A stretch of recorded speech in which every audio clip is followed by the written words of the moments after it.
ஜென்ரலா when you see one or two cyst age related, especially ஒரு 50 வயதுக்கு மேல 60 வயதுக்கு மேல பாத்தீங்கன்னா அது வந்து கம்ப்ளீட்லி நார்மலான ஒரு விஷயம். அதை பத்தி நீங்க ரொம்ப ஸ்ட்ரெஸ் எடுத்துக்க தேவையில்லை. ஆனா இதே வந்து சிறு வயதுல வந்தாலோ, ஃபார் எக்ஸாம்பிள் 20, 25, 30 வயசுல வந்தாலோ, இல்லாட்டா மல்டிபிள் சிஸ்ட், அதாவது 3க்கும் மேற்பட்ட சிஸ்ட் ஏஜ் ரிலேட்டடா முன்னாடியே, அதாவது சின்ன வயசுலயே இருந்தாலோ, then there is a possibility that இந்த சிஸ்ட் வந்து ஆராய வேண்டியக்கூடிய சிஸ்டா இருக்கிறதுக்கான வாய்ப்புகள் இருக்கு. ஸோ இந்த ரீனல் சிஸ்ட் கிட்னி சிஸ்ட்ங்கிறது வந்து ஏஜ்டு பர்சன்ல ஒன்னு ரெண்டு இருந்துச்சுன்னா யூஸ்வலா எந்த இதுவும் கிடையாது. இது வந்து சிம்பிள் ரீனல் சிஸ்ட்னு சொல்லுவோம். இது கேன்சரஸ் சிஸ்ட் வந்து கிடையாது.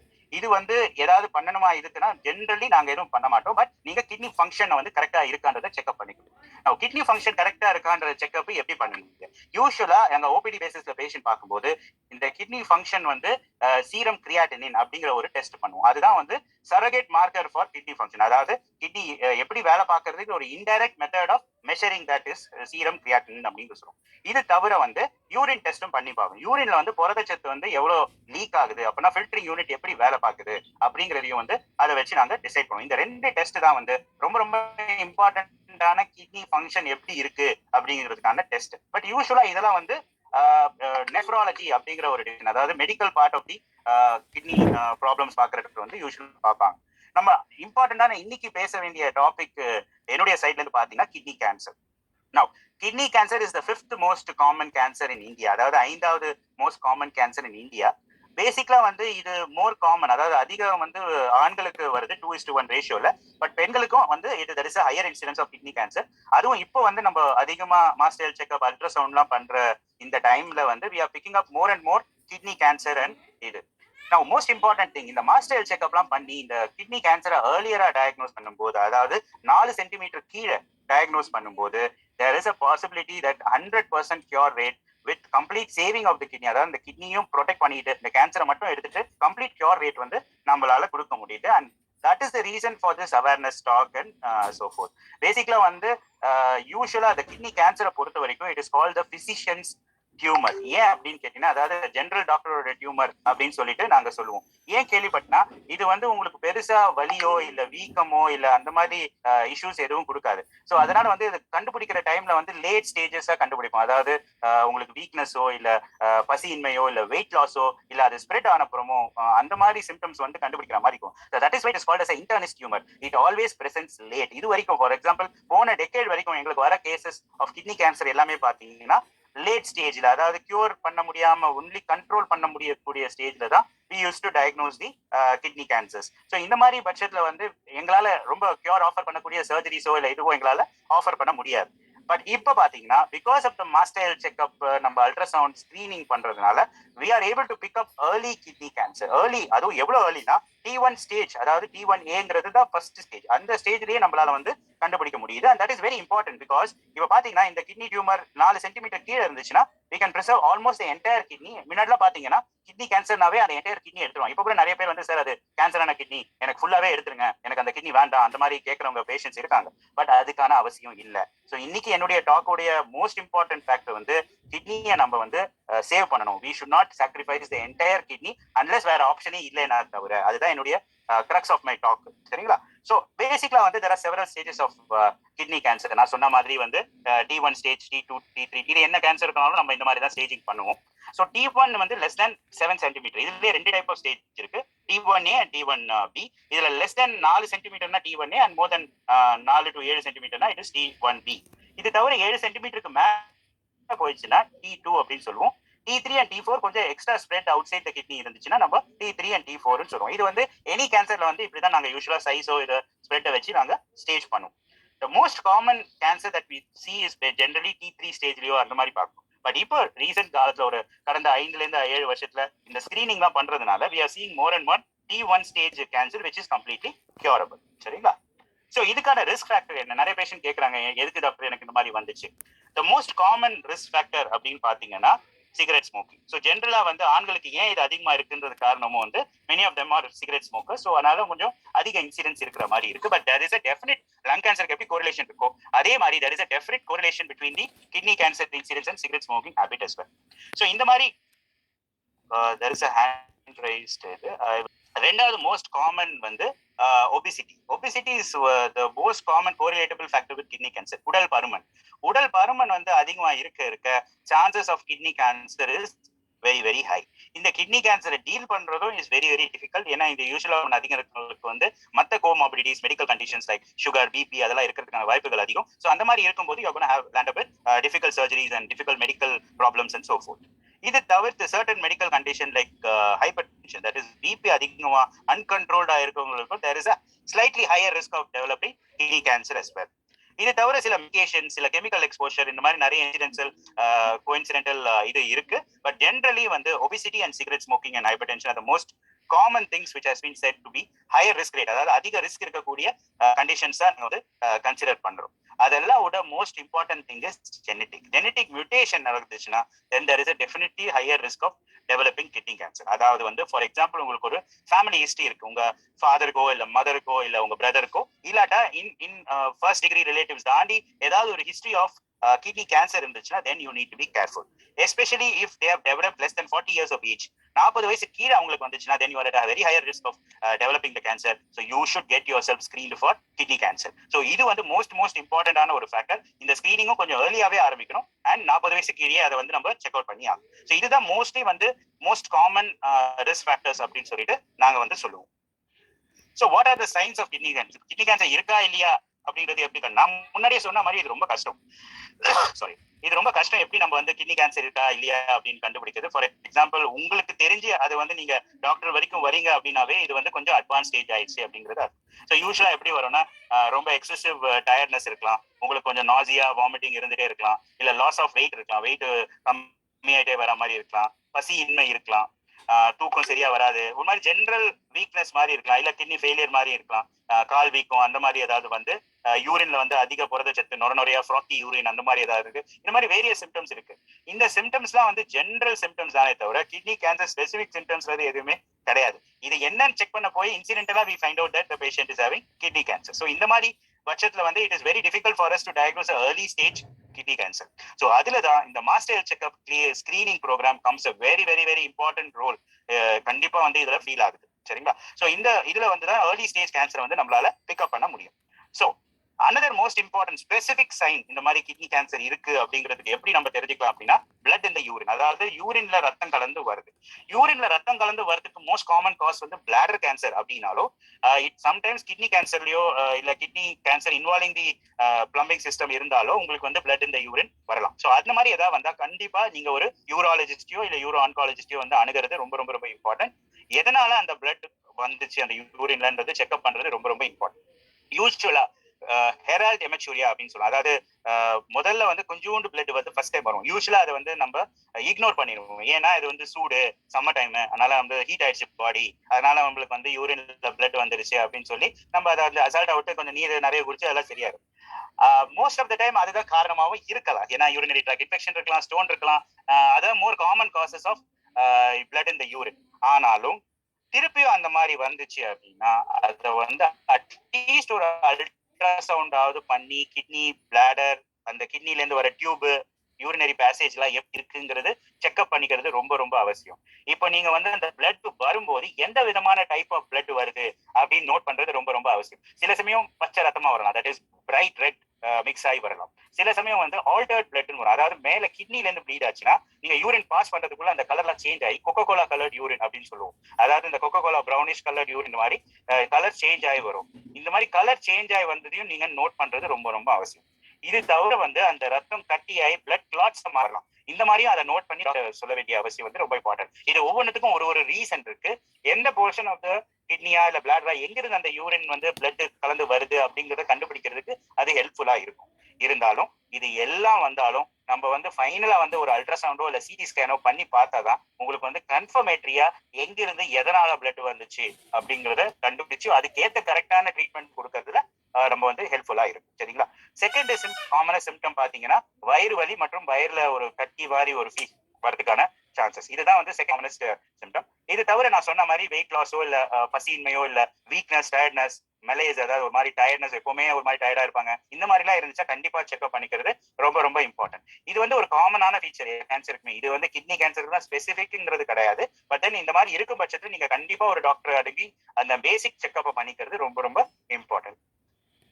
ஸோ நாங்க யூஸ்வலா வந்து காமனஸ்ட் ஸ்கிரீனிங் டெஸ்ட் அப்படின்னு சொல்லிட்டு பாத்தீங்கன்னா அல்ட்ராசவுண்ட் தான். அல்ட்ராசவுண்ட் வந்து கிட்னி ரொம்ப பியூட்டிஃபுல்லா விஷுவலைஸ் ஆகும். கண்டிப்பா வந்து எல்லா பார்ட் ஆஃப் த கிட்னியும் நம்ம செக்அப் பண்ணி அட்லீஸ்ட் கட்டி இருக்கா இல்லையாங்கிறத கண்டிப்பா நம்மளால ரூல் அவுட் பண்ண முடியும். மோஸ்ட் ஆஃப் த டைம் எதனால அந்த யூரின்ல பிளட் வந்துச்சோ இல்ல எதனால அந்த வலி வந்துச்சுன்னு கன்ஃபார்ம் பண்றதோ அது ரொம்ப ரொம்ப ஹெல்ப்ஃபுல்லா இருக்கும். ஸோ கண்டிப்பா வந்து screening is a basic minimum test. நம்ம வந்து ஒரு யூராலஜி டாக்டரோ இல்ல யூராலஜி டிபார்ட்மெண்ட்லயோ வந்து பண்ண வேண்டிய ஒரு பேசிக்கான ஒரு டெஸ்ட். இது வந்து நாங்க பெட் சைடே பண்ணிடுவோம், ஓபிடிலே பண்ணிடுவோம். பட் கண்டிப்பா இது வந்து இல்லாம ஒரு கன்சல்டேஷன் வந்து முடிவு பெற வாய்ப்பே கிடையாது. ஸோ இந்த ஸ்கிரீனிங் பண்ண அப்புறம் இதுல ஏதாவது ஒரு ஃபைண்டிங் இருந்துச்சுன்னா அடுத்த ஸ்டெப்பை நம்ம ஃபர்தர் எவாலுவேஷன் பண்ண வேண்டியதா இருக்கும். அதாவது வந்து ஒரு சிடி ஸ்கேனோ இல்லாட்டா ஒரு எம்ஆர்ஐயோ தேவைப்பட்டதுன்னா அதுக்கேற்ற மாதிரி நாங்க எழுதி தருவோம். அதை பார்த்துட்டு ஃபைனலி அரைவ் அட் டயக்னோசிஸ் இதுக்கான சான்சஸ் இருக்காங்க.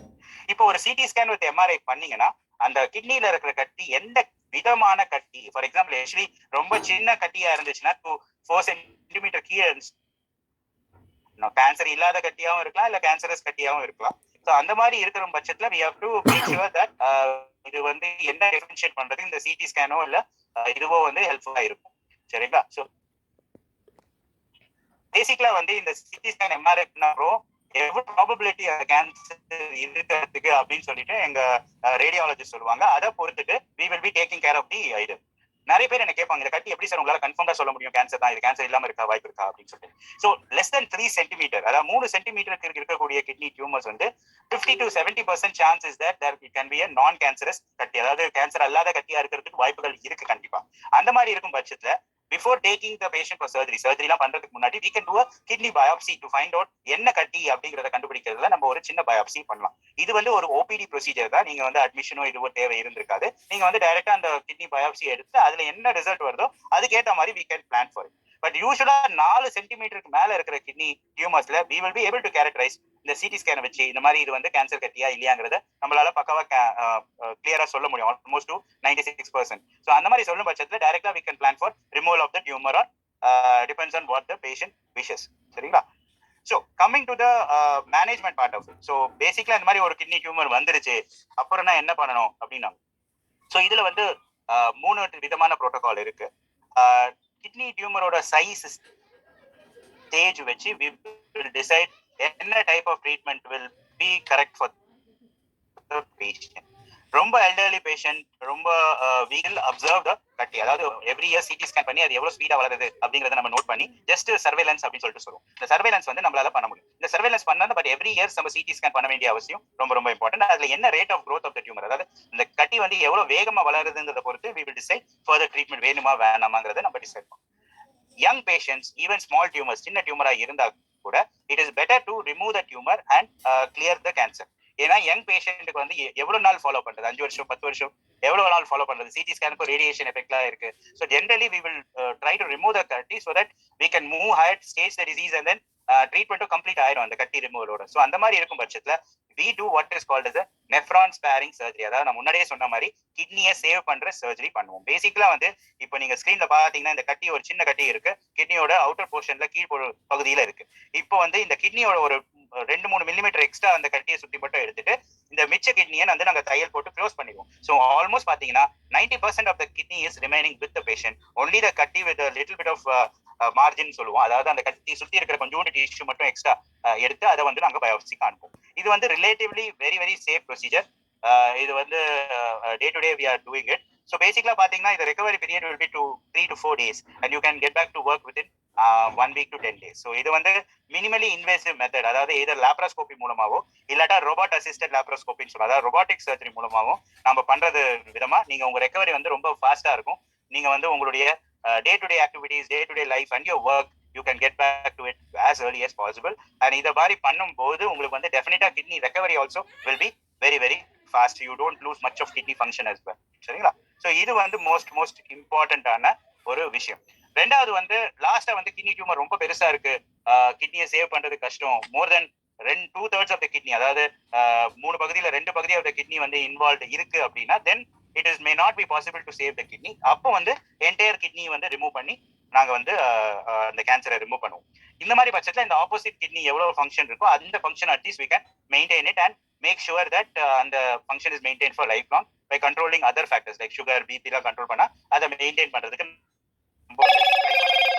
இது தவிர்த்து வந்து ஃபார் எக்ஸாம்பிள் அந்த கிட்னி கேன்சர் வந்து கொஞ்சம் ஸ்ப்ரெட் ஆயிருக்கு, கிட்னிக்கு வெளியில போயிருக்கு அப்படின்னா அப்போ வந்து நாங்க வந்து மெடிக்கல் தெரப்பி ஸ்டார்ட் பண்ணுவோம். மெடிக்கல் தெரப்பி என்னன்னு பாத்தீங்கன்னா 2 விதமான மெடிக்கல் தெரப்பி இருக்கு. நம்ம நார்மலா யூஸ் பண்ற கீமோதெரப்பி, ரேடியோ தெரப்பி யூஸ் பண்ணுவோம் மற்ற கேன்சருக்குலாம். But kidney cancer is both chemo and radio resistant. அதாவது வந்து நம்ம நார்மலா கொடுக்குற கீமோ தெரப்பிக்கும் அது கேட்காது, நார்மலா கொடுக்குற ரேடியேஷன் தெரப்பிக்கும் அவ்வளோ வந்து அது கேட்காது. It's quite resistant to it. So அந்த மாதிரி பட்சத்துல we have new therapies called targeted therapy and immunotherapy அப்படின்னு சொல்லுவோம். அதாவது இதெல்லாம் வெறும் டேப்லெட்ஸ் தான்.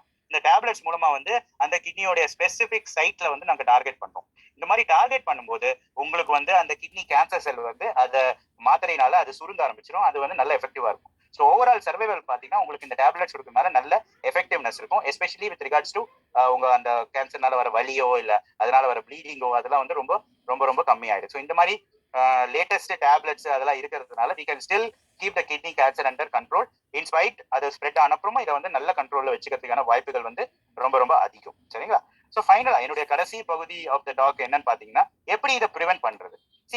Most important thing is smoking. இந்த ஸ்மோக்கிங் வந்து இப்போ வந்து அதிகமா இருக்கும் பட்சத்துல கண்டிப்பா அதை கம்மி பண்றதுல அதை ஃபுல்லு நிறுத்துறதுல வந்து ரொம்ப ரொம்ப இம்பார்ட்டன்ட். அதுதான் ஃபர்ஸ்ட் ஸ்டெப்பா இருக்கணும். அது ஆண்களா இருந்தாலும் சரி பெண்களா இருந்தாலும் சரி. இது வந்து கண்டிப்பான ஒரு risk factor, proven risk factor. So அதை ஸ்டாப் பண்றது ரொம்ப ரொம்ப important. The second thing is healthy lifestyle. I think எல்லா டாக்டருமே இதே தான் திருப்பி திருப்பி சொல்லிட்டு இருப்பாங்க. ஸோ பேசிக்கலா ஒரு மெயின்டைனிங் ஹெல்தி வெயிட், உங்க சுகர், உங்க BP, diet, high fibre, good இந்த டயட், ப்ரோட்டீன் டயட் எடுத்துக்கிறது வந்து ரொம்ப ரொம்ப important. By doing all this generally நம்ம வந்து கிட்னி கேன்சர் வராம இருக்கிறத வந்து நம்ம அட்லீஸ்ட் தள்ளி போடலாம், இல்லை ப்ரிவென்ட் பண்ணலாம். ஜெனட்டிக்கலி ஆல்ரெடி ப்ரீடிஸ்போசன் நம்மளால ப்ரிவென்ட் பண்ண முடியாது. பட் அந்த மாதிரி இருக்கும் பட்சத்துல ரெகுலர் ஸ்கிரீனிங் ப்ரோக்ராம்ஸ், அதாவது ஒரு இயர்லி ஒரு அல்ட்ராசவுண்ட், அட்லீஸ்ட் ஒரு ஸ்கிரீனிங் டெஸ்ட் அல்ட்ராசவுண்ட் எல்லா ஸ்கிரீனிங் மாஸ்டர் செக் ப்ரோக்ராம்லயும் பார்ட் ஆஃப் இட். ஸோ அதை வந்து நம்ம ரெகுலரா பண்ணிக்கிறது, வருஷத்துக்கு ஒரு தடவையாவது அந்த ஸ்கிரீனிங் அல்ட்ராசவுண்ட் பண்றது ரொம்ப ரொம்ப ரொம்ப important. Anybody over the age of 40 should get a screening ultrasound done.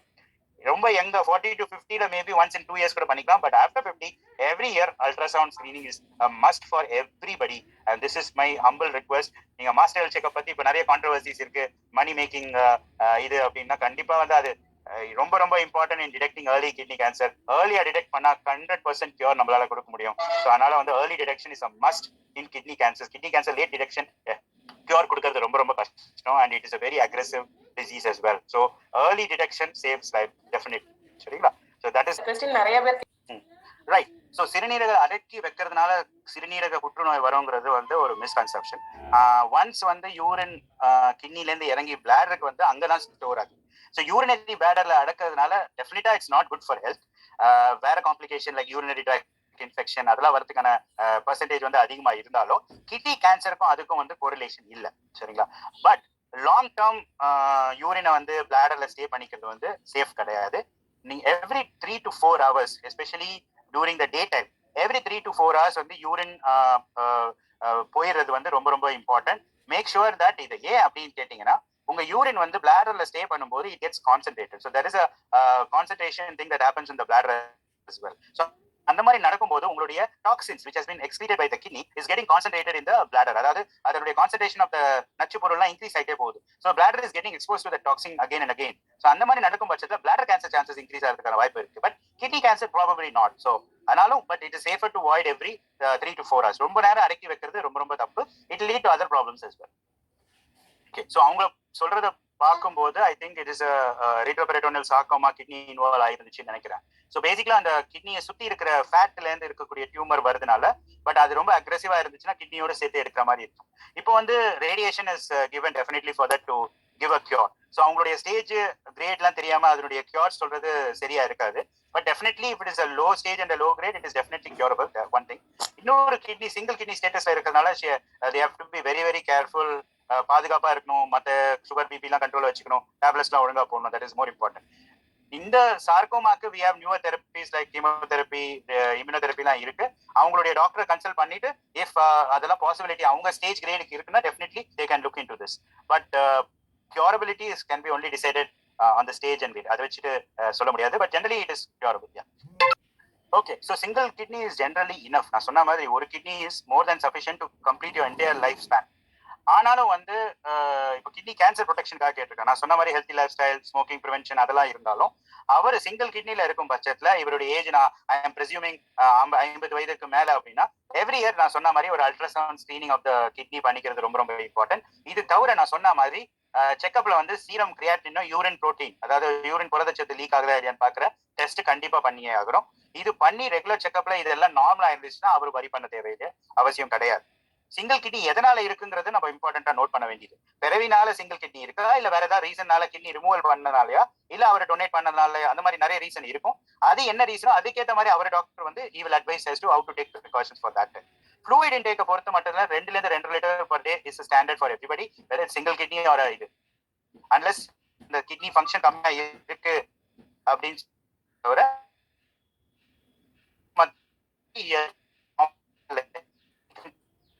So அந்த ஹெல்த்தி லைஃப் ஸ்டைலோட எஸ்பெஷலி சிங்கிள் கிட்னியா இருக்கும்போது fluid intake and salt intake வந்து ரொம்ப ரொம்ப இம்பார்ட்டன்ட். ஸோ இந்த ஃப்ளூயிட் இன்டேக் வந்து நார்மலா எவ்ரிடே 2 to 2.5 லிட்டர்ஸ் எடுத்துக்கிறது ரொம்ப ரொம்ப அவசியம். செகண்ட் வந்து சால்ட் இன்டேக். நம்ம யூஸ்வலா நம்ம ஃபுட்ஸ்ல வந்து கொஞ்சம் சால்ட் இன்டேக் அதிகமா, எஸ்பெஷலி ரெஸ்டாரண்ட்ல எல்லாம் பாத்தீங்கன்னா நிறைய அள்ளி போடுவாங்க salt. So the allowance for a day is only 5 gram per day, that is 1 table spoon. So அந்த சமைக்கிறதுக்கு வீட்டுல சமைக்கிறதுக்கு மட்டும் யூஸ் பண்ற சால்ட் மட்டும் யூஸ் பண்ணிட்டு இந்த எக்ஸ்ட்ரா சால்ட் இருக்க ஐட்டம் லைக் பிக்கிள்ஸ், பாப்படம்ஸ், இது அப்பளம் அதெல்லாம் இருக்கும் பட்சத்துல நம்ம வந்து அவாய்ட் பண்றது பெட்டர். ஓகே, சி கிட்னி ஹெல்த்துக்கு I know there are lot of detoxifying methods. நிறைய பேர் வந்து இந்த டாக்ஸின் ஃப்ரீ இது ரெஜிமெண்ட்ஸ் அதெல்லாம் போறாங்க. See there is no proven role for any regiments, அந்த மாதிரிலாம் எதுவும் கிடையாது.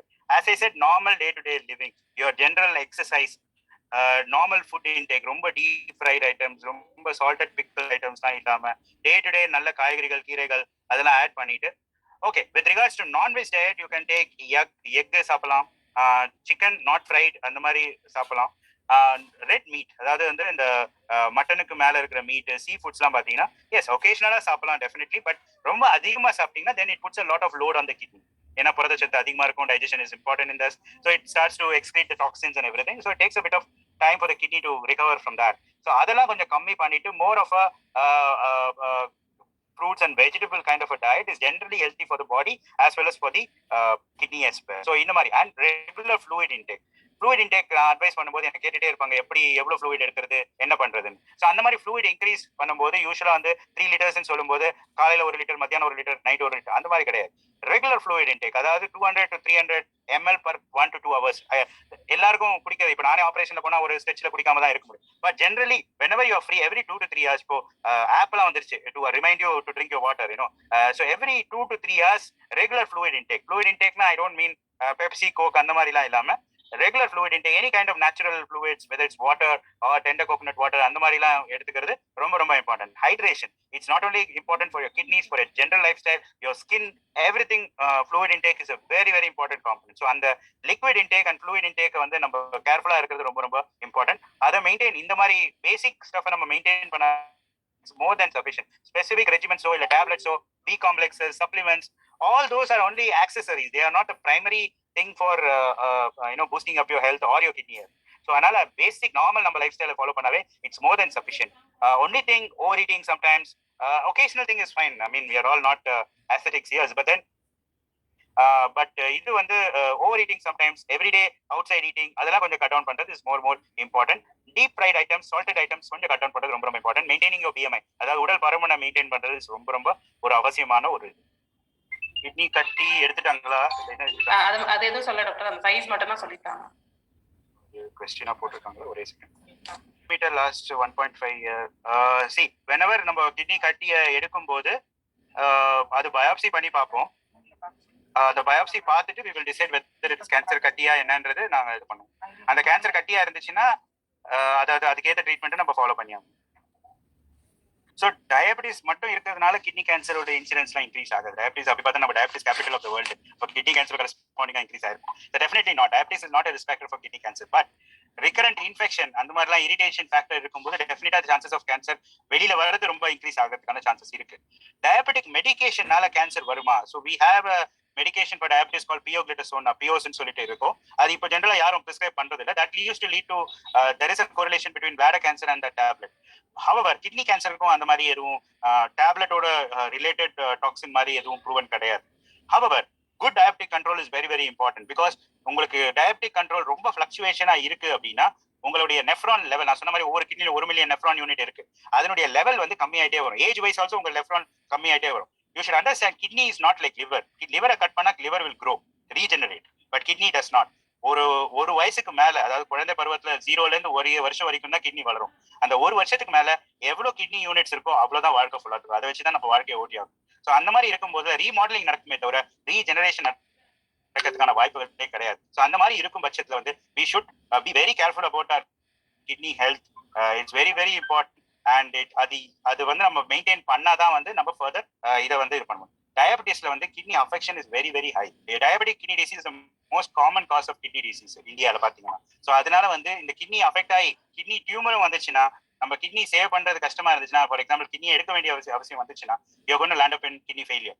அந்த kidney failure treatment is very very difficult. You may have to go for dialysis, you may have to go for renal replacement therapies, transplantation and so forth. So it just worsens your condition day by day. So அதனால வந்து நம்ம kidney ஹெல்த்தை maintain பண்ண வேண்டியது, sugar கண்ட்ரோலை maintain பண்ண வேண்டியது ரொம்ப ரொம்ப ரொம்ப அவசியமான ஒரு விஷயம். இந்த சுகர் கண்ட்ரோல் மெயின்டெனன்ஸோட இல்லாம யூரின் ப்ரோட்டீன் லீக், நான் அப்பல சொல்லிட்டு இருக்கேன், யூரின்ல புரதச்சத்து செக் பண்ணணும். ஸோ 2 விதமான ப்ரோட்டீன் லெவல்ஸ் செக் பண்ணுவோம். One is micro albuminuria. So that is the first screening test which shows that kidney has started to leak. So அந்த மாதிரி கண்டுபிடிச்சாங்க அப்படின்னா then you will have to start on medication which will prevent the leaks, thereby prevent the progression of the kidney problem. அந்த tablets போட வேண்டிய அவசியம் இருக்கும். So these medical part of it is taken care of by the nephrologist ன்னு சொல்லுவோம். So kidney medicine doctor. So you will have to approach the nephrologist and take the appropriate treatment for that. So we live, for example, Chennai, Tamil Nadu, we live in very hot and humid condition. So the general advice to fluid intake in Soltanane, fluid intake in India per day is about 3 to 3.5 liters per day. That is it. Extra drinking is not beneficial. If you're working out, for example, you're cycling for a long time, you're sweating a lot, அதுக்கேற்ற compensatory ஃப்ளூயிடை increase பண்ணிக்கணுமே தவிர extra fluid நிறைய பேர் கொடுப்பாங்க, நான் daily 5-6 litre liquid எடுத்துப்பேங்க, எனக்கு எல்லா டாக்ஸிங்கும் ஃப்ளஷ் அவுட் ஆகும். No, taking extra liquids is only going to put your kidneys at a stress. So kidney have to overwork to clear that fluid. So it is going to just strain a lot. What function it does, அதாவது என்ன function அது ஒரு 2-3 நாள் பண்ண வேண்டியது ஒரே நாள்ல பண்ண வேண்டிய கட்டாயம் அதுக்கு வந்துருது. So it is going to overwork. So definitely is going to lead to some issues. So extra water குடிக்கிறதுனால எந்த பெனிஃபிட்டும் கிடையாது. பட் மினிமம் நிறைய பேர் பாத்தீங்கன்னா 1 லிட்டர் தான் ஒரு நாளைக்கு குடிப்பேன். That is very very low for the general body health as well. So at least ஒரு 3 to 3.5, especially in summer time, because stones issues are going to be very very high in summer time. So அதனால 3 to 3.5 litre, அதாவது யூரினை வந்து constant டைல்யூஷன்ல வந்து நம்ம வச்சுட்டே இருக்கணும். ரொம்ப concentrate ஆச்சுன்னா as like in salt formation the crystals are going to form and that will lead to stone formation. Okay, so அதனால for example stone அதிகமா இருந்தாலும் உங்களுக்கு stone related cancer வரதுக்கான சான்சஸ் இருக்கு. ஸோ அதனால வந்து நீங்க வந்து constant hydration is the correct terminology. அதாவது ஹைட்ரேஷன்றதை விட regular interval fluid intake every 2 to 3 hours, 200 to 300, அதாவது ஒரு big glass of water every 2 to 3 hours. That's more than sufficient to keep you hydrated, because when you're sleeping there's going to be a huge gap of 6 hours where you're not going to hydrate yourself. So that has to compensate for that as well. Main of prostate cancers or prostate problems and prostate cancer are very very common, though it is more related to ஆண்களுக்கு உரிய problem, அது பெண்களுக்கான problem கிடையாது. But still since அந்த question கேட்டதுனால ஒரு 2 minutes அதை பத்தி மட்டும் டிஸ்கிரைப் பண்ணிடுறேன். 60 வயசுக்கு மேற்பட்ட எல்லா ஆண்களுக்கும் வந்து prostate ப்ராப்ளம் வந்து வெரி வெரி காமன். இது வந்து நார்மல்னே சொல்லலாம், ஏஜ் ரிலேட்டட் சேஞ்சஸ்னே சொல்லலாம்.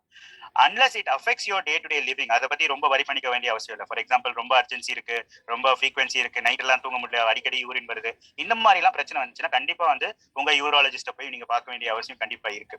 யூராலஜிஸ்ட போய் பாத்தீங்கன்னா அவங்க என்னன்னா சில டெஸ்ட் எல்லாம் பண்ணுவாங்க. உங்களுக்கு வந்து எவ்வளவு என்லார்ஜ்மெண்ட் இருக்கு ப்ராஸ்டேட், அதுக்கு என்ன ட்ரீட்மெண்ட் பண்ணணும் அப்படிங்கிறது பார்ப்பாங்க. இந்த என்லார்ஜ்மெண்ட் பார்க்கும்போது 2 விதமான என்லார்ஜ்மெண்ட் இருக்கலாம். ஒன்னு வந்து நார்மல் ஏஜ் ரிலேட்டட் என்லார்ஜ்மெண்ட், அது வந்து நான் கேன்சரஸ் என்லார்ஜ்மெண்ட். இது தவிர்த்து வந்து கேன்சரஸ் என்லார்ஜ்மெண்ட் இருக்கிறதுக்கான வாய்ப்பும் இருக்கு. ஸோ அதுக்குண்டான டெஸ்ட்டுகளும் டாக்டர் பண்ணுவாங்க. அதெல்லாம் பண்ணி கேன்சர் இல்ல அப்படின்னு சொல்லிட்டாங்கன்னா then you don't have to worry, it's a normal enlargement of the prostate. அந்த மாதிரி நார்மல் என்லார்ஜ்மெண்ட் இருக்கும்போது அதுக்கேற்ற சில டேப்லெட்ஸ், சில மெடிசன்ஸ்லாம் இருக்கு, அதுக்கு கொஞ்சம் நல்ல ரிலீஃப் இருக்கும். அந்த ரிலீஃப் கொடுத்தோ அது சரியாகல, அந்த திருப்பி வருது அப்படின்னா then you may have to undergo surgery to remove the prostate gland, but generally it is amenable to medical management and they do very well on medications as well. So this is the most important இது. அதை வந்து நீங்க ignore பண்ணி ரொம்ப late ஸ்டேஜஸ்ல வந்தீங்கன்னா அடிக்கடி urine infection, especially in diabetic பேஷன்ஸ்ல காமனா இருக்கும். அது தவிர வந்து stone formation, cancer spread formation அதெல்லாமே இன்க்ரீஸ் ஆகும். ஸோ ஒரு ஏர்லியா செக்அப் பண்ணிக்கிறது வந்து சேஃபர். அதாவது இந்த யூரினரி கம்ப்ளைண்ட்ஸ் வரும்போதே டாக்டரை பார்க்கறது ரொம்ப ரொம்ப important. Okay, so bladder cancer is again a very common cancer in India actually. It's even more common than kidney cancers. and also the incidence ஏன் அதிகமா இருக்குன்னா smoking is very very very important risk factor for bladder cancer. Definitely again bladder cancer வந்து kidney கேன்சரோட ஏர்லியா diagnose ஆகும். ஏன் அப்படின்னு கேட்டீங்கன்னா blood இந்த urine ரொம்ப ஏர்லியா வந்துடும். ஸோ அந்த மாதிரி வரதுனால உங்களுக்கு வந்து சீக்கிரம் டயக்னோஸ் பண்ற சான்சஸ் அதிகம். Thereby curing the bladder cancer also most probably achievable because of early stage detection. However உங்களுக்கு வந்து bladder cancer treatments are more rigorous. இந்த என்ன சொல்ல வரேன்னா திருப்பி வரதுக்கான சான்சஸ் ரொம்ப ரொம்ப அதிகம். அந்த அதிகம் சான்சஸ் இருக்கிறதுனால அவங்க இன்னும் ரொம்ப நாளைக்கு அந்த சர்வேலன்ஸ் ப்ரோட்டோகால் அதெல்லாம் ஃபாலோ பண்ண வேண்டிய அவசியம் இருக்கு. இந்த மாதிரி பட்சத்துல வந்து நம்ம we have to be very aggressive in the treatment also. ஏன்னா திருப்பி வரும் அப்படிங்கிற நமக்கு தெரிஞ்சதுனால we have to be very aggressive in local treatment. local treatmentனா TURBT அப்படின்னு சொல்லுவோம். அதாவது யூரினரி பேசேஜ் வழியா அந்த பிளாடர் டியூமரை வந்து கட் பண்ணி we will remove it till the depth. அதுக்கப்புறம் அதனுடைய பயாப்சி ரிப்போர்ட்டை வச்சு ஹை கிரேட் லோ கிரேட் அதை வச்சு ஃபர்தர் ட்ரீட்மெண்ட் ஏதாவது பிளாடர்ல ஏதாவது மருந்து போடணுமா என்னன்றது இருக்கு. இதுல 2 விதமான டார்கெட்டட் தெரப்பி இருக்கு. ஒன்னு வந்து பிளாடருக்குள்ள இன்ட்ராவெசிக்கல் தெரப்பின்னு இருக்கு. இப்போ பிசிஜி அப்படின்னு சொல்றது டிபியோட வேக்சின். அந்த பிசிஜி வந்து நம்ம பிளாடர்ல ஒரு 6 வாரத்துக்கு இன்ஸ்டில் பண்ணோம் அப்படின்னா உங்களுக்கு அந்த திருப்பி வரதுக்கான சான்சஸ் வந்து நம்ம நல்லா கம்மி பண்ண முடியும். So this is the most important. இது தவிர வந்து இப்போ லேட்டஸ்டா இம்யூனோதெரப்பி அப்படின்னு வந்திருக்கு. அதாவது இந்த டார்கெட்டட் தெரப்பி மாதிரியே இந்த ஸ்பெசிபிக் செல்ல இருக்கிற ஜீனை டார்கெட் பண்ற தெரப்பி இருக்கு. இப்போ கொஞ்சம் கொஞ்சமா அது அஃபோர்டபுளா ஆயிட்டு வருது. அந்த மாதிரி பட்சத்துல இந்த இம்யூனோதெரப்பி கொடுக்கறதுல நல்ல ரெஸ்பான்ஸ் இருக்கு. ஸோ இந்த 2 விதமா நம்ம வந்து கண்ட்ரோல் பண்ணலாம். பட் அது பிளாடர் கேன்சர் கொஞ்சம் அட்வான்ஸ்டா இருக்கு, பிளாடருக்குள்ள போகுது அப்படின்னா தென் அந்த பிளாடரை ரிமூவ் பண்ணி அந்த கேன்சரை எடுக்கிறது வந்து ரொம்ப அவசியம். So that it does not keep coming back again and again. திருப்பி அது வராம இருக்கிறதுக்காக அந்த என்டையர் பிளாடரை வந்து ரிமூவ் பண்றது ரொம்ப ரொம்ப அவசியம். அது பண்ணிட்டீங்கன்னா உங்களுடைய chances of survival is very very good. are quite aggressive. They can grow at the rate of more than 1 centimeter per 3 months. அதாவது ஒரு 3 மாசத்துக்கு 1 சென்டிமீட்டர் வரைக்கும் அது க்ரோ ஆன சான்சஸ் ரொம்ப ரொம்ப இருக்கு.